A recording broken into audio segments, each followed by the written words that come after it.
자, 그런 스타트업들에 대한 어떤 커다란 트렌드에 대한 변화를 얘기했는데, 그럼 이들이 하는 사업 방식이 얼마나 좀 특이하길래 하는지를 하나씩 살펴보겠습니다.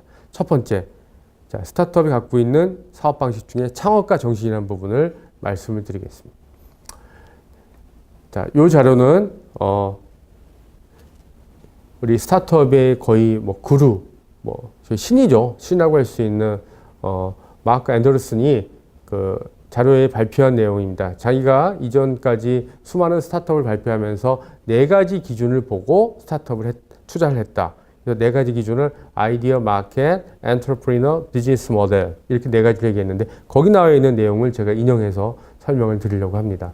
이런 분입니다.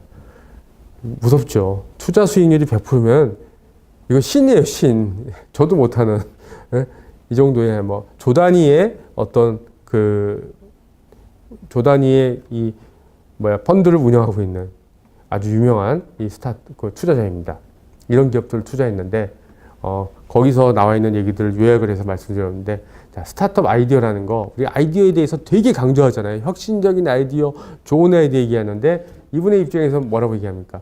야, 처음부터 좋은 아이디어 없고 니네들이 가져온 처음 아이디어 그거 퀄리티 별로 중요하지 않다라고 얘기합니다. 왜냐? 하면서 다 바뀌거든요. 그래서 그런 사례를 쭉 가지고 한번 보여드린 거고요.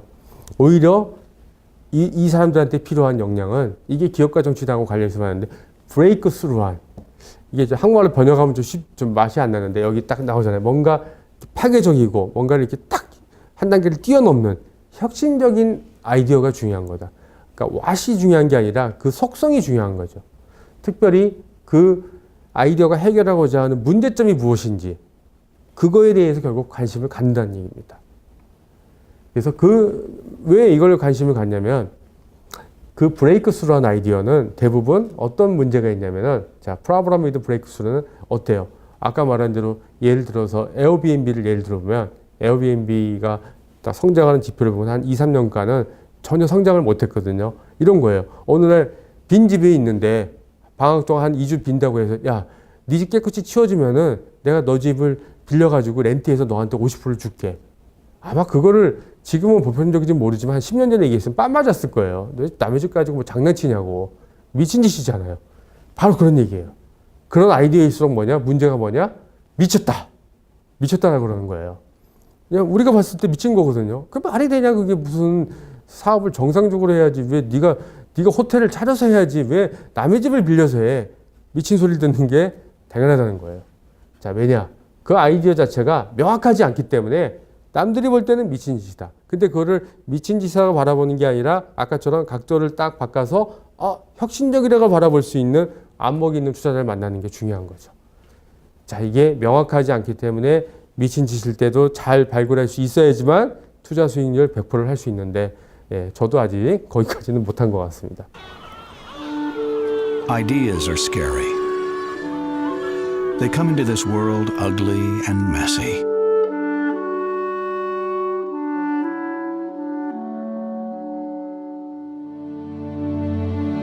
Ideas are frightening because they threaten what is known. They are the natural-born enemy of the way things are.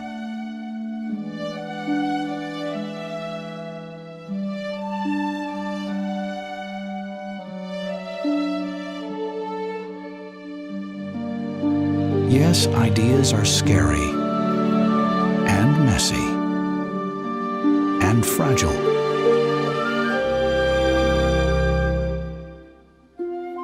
But under the proper care, they become something beautiful.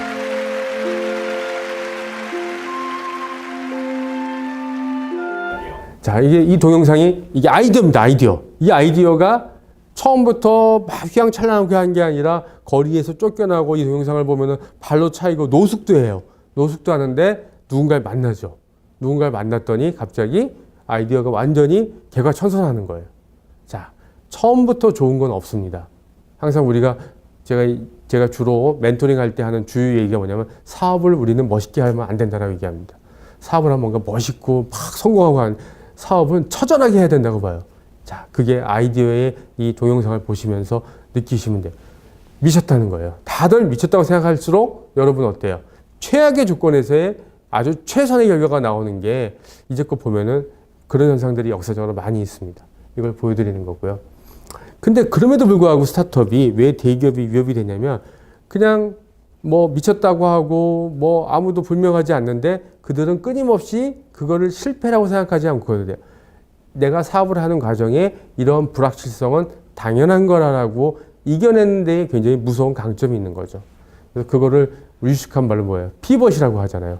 뭐 비전의 변화 없이 전략을 계속 수정하는 이 방식인데 저는 이 피벗을 이렇게 얘기를 해요.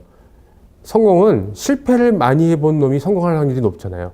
바로 스타트업이 그런 존재입니다. 그래서 그런 존재를 놓고 그 데이비드 맥그루라는 사람은 바퀴벌레 같은 놈 이런 표현을 썼어요.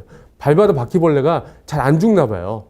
옆구리 삑 튀져나와도 또 나가서 또 살고 스타트업을 오죽하면 이상하게 비유했죠. 바퀴벌레처럼 끈질기게 살아남는 존재다. 이게 저는 스타트업이 갖고 있는 무서운 점입니다. 대기업이 이걸 왜 못하냐? 대기업에서 전략을 한 두세 번 수정하면 어떻게 됩니까? 다음날 와보면 방이 없어져 있죠. 알아서 떠나야 되잖아요. 대기업은 그래서 뭔가 혁신적으로 하기가 어려운 거예요. 구조적으로. 스타트업은 잃을 게 없어요. 그러니까 얼마든지 피벗할 수 있고 얼마든지 새로운 도전을 할 수 있는 실패가 당연히 이 성공하는 과정에 있다는 게 있기 때문에 스타트업이 갖고 있는 장점인 겁니다. 자, 결국 이제 이 얘기 하려고 본 그 불분명하고 미쳤다고 하는 아이디어를 가진 사람들의 특성을 이 마크 앤더슨이 잘 관찰해 봤더니 재밌는 어떤 형상을 발견했는데 저는 그게 기업가 정신의 의미하고 맞닿아 있는 것 같습니다. 자, 그런 아주 뛰어난 엔터프리너들은 아까 말한 대로 아주 굉장히 그 이상한 아이디어를 가진 사람들인데 겉보기에 이 사람들의 특징이 뭐냐? 왜 그렇게 미친 듯한 남들이 보기에 미친 듯한 아이디어를 가지고 있냐라면 봤더니 그들의 특성을 쫙 봤더니 뭐예요? 드랍아웃. 다 대학을 때려친 사람들이 이상한 아이디어, 아주 크레이지한 아이디어를 자주 가지고 있다는 얘기예요. 저는 이걸 이렇게 해석해요.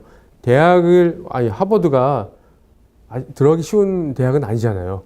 들어가기 쉽지 않은데 어떻게 그걸 그만둔다라는 거는 뭐 한국에서 이거 그만두면 아마 호적 파버리고 아마 입국 불가할 테지만 미국도 쉽지 않을 것 같아요. 예.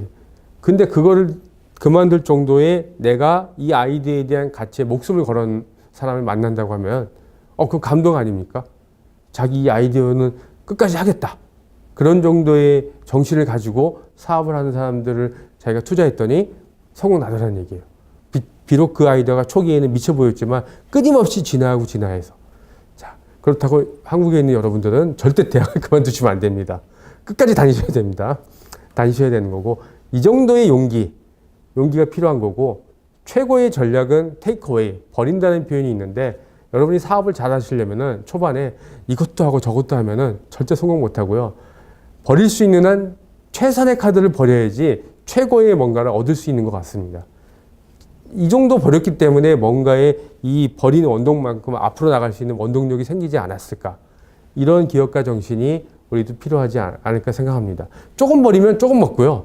많이 버리면은 뭔가 내가 많이 얻을 수 있는 원동력이 생기는 것 같습니다. 그래서 그거를 아주 이 마크 앤더슨이 기가 막힌 이 사연을, 이 네 가지 케이스를 가지고 극단적이지만 보여준 거죠. 결국 이런 얘기예요. 우리는 투자자 찾을 때 아이디어 보지 않고 뭐 본다고요? 대학을 그만둔 애들만 본다. 굉장히 아이러니하지만 여기 함축된 의미죠. 너의 인생에 뭔가를 가지고 있는 기득권을 포기하고 네 아이디어에 몰입할 수 있는 정도의 사람을 본다는 얘기예요. 특히 저도 이 시드 투자를 하다 보면은 볼 수 있는 게 아이디어 그 형체를 알 수 없어요. 다 가서 볼 수도 없고. 근데 확실하게 보이는 거는 사람입니다. 사람은 만나보고 그 사람의 히스토리라는 거는 쉽게 변하지 않기 때문에 아마 그런 거에 대한 관점을 여기서 하지 않나. 결국 이런 부분이 기업가 정치대에 굉장히 의미 있게 다가 있는 것 같습니다. 그래서 요약을 하면은 아이디어의 브릴리언스, 굉장히 미친 듯한 크레이지한 아이디어고 용기, 어항을 뛰쳐나갈 수 있는 기존에 가지고 있는 세상의 기득권에서의 뛰쳐나갈 수 있는 용기. 그러다 보면 안 좋은 소리도 듣겠죠. 그거에 대한 혁신적인 아이디어. 이 세 가지가 하나의 그 연결될 수 있는 가지고 있는 엔터프리너라고 하면은 자기는 투자한다는 얘기죠. 그런 사람 잘 없겠죠. 예. 있으면 저한테 연락을 주시면 제가 도사 들고 달려가겠습니다. 네. 자, 한국 이렇습니다. 한국에 제가 이 얘기를 보여드리는 한국은 대학을 그만두면 안 된다는 게 이 의견을 보면은 이 창업에 대해서 뭐 우리 학부모들이 스타트업이라는 용어도 모르지만 창업에 대해서 일단 부정적인 생각이 압도적으로 많다.